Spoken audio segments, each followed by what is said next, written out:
Sandra, y comencemos por ahí a ver qué es lo que más me llamó la atención. Vegana antiespecista. ¿Nos podrías decir, bueno, para Mira, te platico. Sí. Te platico. Es bien importante que tu auditorio sepa que el veganismo no es una dieta. O sea, porque normalmente cuando hablamos de veganismo pensamos que es una forma de comer. El veganismo en realidad es una postura política que está en contra de violentar a otros seres vivos. Entonces, lo que hacemos los veganos es quitar de nuestra vida todo lo que tiene que ver con maltrato animal.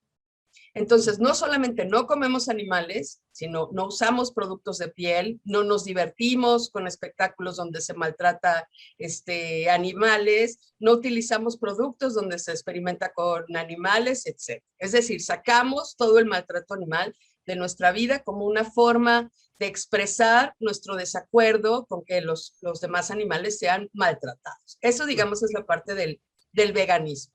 El especismo, por otro lado, es esta doctrina, digamos, que así como el racismo, el machismo, etcétera, se refiere a que existe discriminación dependiendo de la especie a la que tú pertenezcas. Es decir, no es el mismo trato el que recibe un ser humano que un perro, ni tampoco es el mismo trato el que recibe un perro que un cerdo.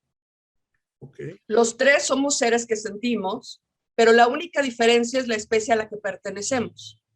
Y por pertenecer a una especie distinta, recibimos tratos diferenciados, lo cual es pues discriminatorio. A eso se refiere el especismo.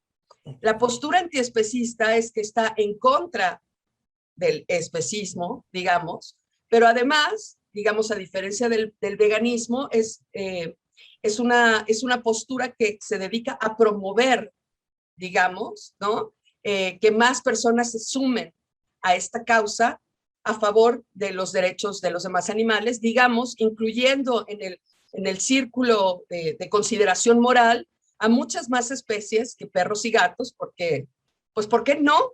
¿No? Si tienen la misma capacidad de sentir que nosotros. Durante mucho tiempo esa fue la duda, Nicolás, si los animales eran capaces de sentir. Pero fíjate que en 2012, un grupo de neurocientíficos muy importantes, entre los que estaba Stephen Hawking, hicieron una serie de estudios durante mucho tiempo y llegaron a ciertas conclusiones muy interesantes que tu auditorio puede consultar en un documento que se llama Declaración de Cambridge. En ese documento, los neurocientíficos llegaron a la conclusión de que los demás animales, al igual que los seres humanos, tienen en su organismo ciertas conexiones neurológicas que los hace seres sintientes al igual que nosotros. Es decir, que tienen la misma capacidad de sentir que nosotros. Y me parece que eso es lo que debería de importarnos. No qué tan inteligentes son, sino qué tanto pueden sufrir. Porque la verdad es que los hacemos pasar pues cosas bastante horribles, ¿no? Sí, sí. Que son absolutamente innecesarias. Entonces, bueno, pues ya sabiéndose que, y quedando científicamente comprobado que los demás animales son seres sintientes, pues vale la pena que echemos una reflexionada a por qué no ampliar nuestro círculo de consideración moral hacia otras especies. Sí, sí, claro, Sandra. Y digo, muy interesante.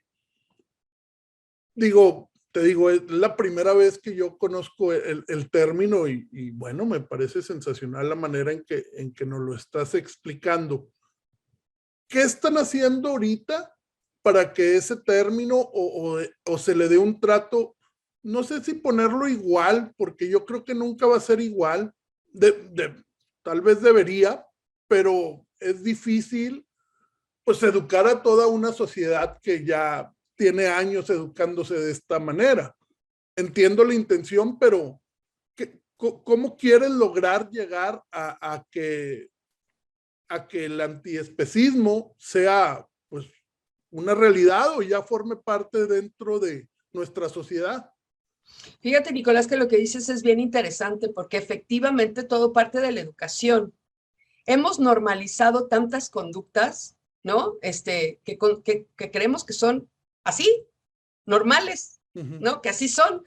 Tú vas a la escuela y te dicen, la vaca da leche, ¿no? Desde que estás en el kinder y te la crees, ¿no? ¿Y para qué está la vaca? Pues para darnos leche, ¿no? Exacto. Y pues no, la vaca está para dar leche para sus terneros, ¿no? No para nosotros, o sea, Sí, sí, ¿no? sí.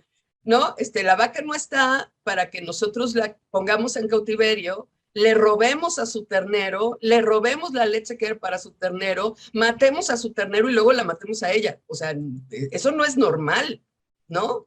Pero hemos crecido con estas historias donde estas cosas se normalizan al punto en que ya no las cuestionamos.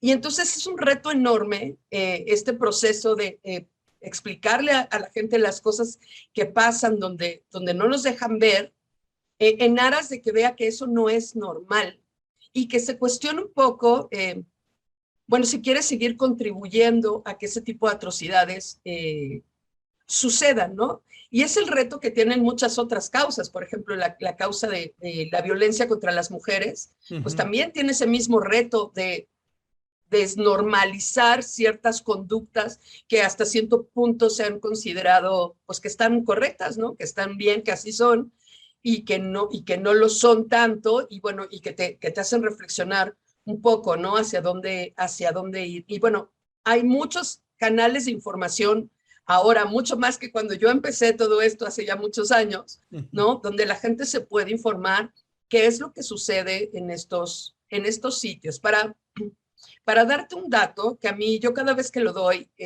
me estremece solo de pensarlo, en este momento se encuentran cautivos alrededor de, y aquí nos tomamos todos de la mano, 42,000 millones de animales para satisfacer nuestros consumos.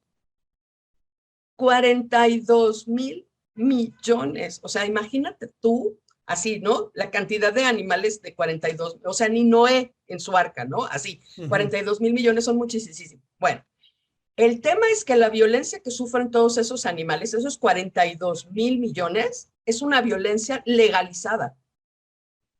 O sea, nos preocupamos mucho por la violencia, ya sabes, la del perrito, la del gatito, la de que no, porque es ilegal, ¿no? Pegarle a un perro. Pero el maltrato que sufren estos 42,000 millones de los que yo te hablo es un maltrato legalizado. Okay. Es una violencia legal, normalizada, está bien, ¿no? El trato que sufren los cerdos, las vacas, en los rastros, los animales en los laboratorios para experimentación y en muchos otros sitios, el cautiverio que sufren los animales en los zoológicos, etcétera, ese maltrato es legal y la gente lo ve normal. Y no es normal. Es un trato sumamente violento, sumamente agresivo, donde en aras de ahorrarse unos pesos, los animales viven unas cosas que son de verdad producto de las mentes más enfermas que yo haya visto jamás. De hecho, yo hacía activismo por los demás animales y no había hecho mi transición al veganismo hasta que me tocó hacer una investigación sobre rastros. Okay, sí. Y cuando hice la investigación sobre rastros, decidí que nunca más en mi vida iba yo a contribuir a una atrocidad de un tamaño como ese. Y yo creo que fíjate, Nicolás, que yo creo que lo que sucede es que la gente no sabe que eso pasa. Porque nadie que tenga una cabeza sana, o sea, que goce de salud mental, se imaginaría bajo ninguna circunstancia que lo que sucede en esos lugares es así. Nadie. O sea, yo creo que nadie se sienta a pensar cómo es que llega ese bistec a su plato, ¿no? Pero si alguien lo pensara, jamás se imaginaría que es como sucede. Y la realidad, Nicolás, por muy rastros, certificados o laboratorios, super acá, lo que sea, la realidad supera las peores historias de terror que jamás hayas visto en tu vida. Aquí en México, por ejemplo, existe una normatividad que es la norma federal 033-SO, que es la que indica cuáles son los métodos oficiales para la matanza de animales. Digamos, los correctos, digamos, ¿no? Los legales. Cuando tú lees eso, bueno, yo la primera vez que leí la no, vomité a la mitad. Porque es increíble, ¿no? Y aún así hay gente que no cumple con la ley, ¿no? Entonces, vaya, es de no creerse lo que sucede en esos espacios, ¿no? Y yo creo que es importante decirle a la gente que esas cosas pasan para que las sepa y porque además ahora, a diferencia de hace tus 25 años, cuando muchos empezábamos en esto, ahora hay muchas opciones, muchas, que te permiten hacer una transición mucho más sencilla y además ahora también hay más información en el sentido de que no solamente el veganismo tiene este beneficio de construir un mundo más justo para todos, que a mí me parece en definitiva el más importante y el más contundente, sino que además tiene beneficios colaterales en términos de la salud humana, desde luego, de la distribución o la sustentabilidad alimentaria en el planeta, pero de mejoras en el medio ambiente, pero, o sea, de un montón de beneficios adicionales que, ¿por qué no decirle a la gente, oye, es una muy buena opción de construir un mejor planeta, sobre todo ahora que estamos viviendo las consecuencias de una pandemia, producto de una enfermedad que tiene un origen zoonótico, como lo tuvo la gripe aviar, la fiebre porcina, las vacas locas, ¿no? Y ahora el SARS-CoV-2. Si esos mensajes no nos dicen que tenemos que cambiar ya, desde ya, nuestra relación con los demás animales y que debemos dejar a los animales en su sitio, a los demás animales, y nosotros empezar a ser una humanidad mucho más justa, mucho más equilibrada. No sé qué más mensajes está esperando la humanidad para hacer la transición. Ahora que estuvimos en los primeros meses de pandemia, Nico, no sé si tú te diste cuenta cómo estos espacios donde la humanidad desapareció renacían. Sí, claro. Flores, aparecían animales. Si esos no fueron mensajes suficientes para decirnos a los seres humanos que algo estamos haciendo muy mal, no sé qué más necesitamos para aprender la lección.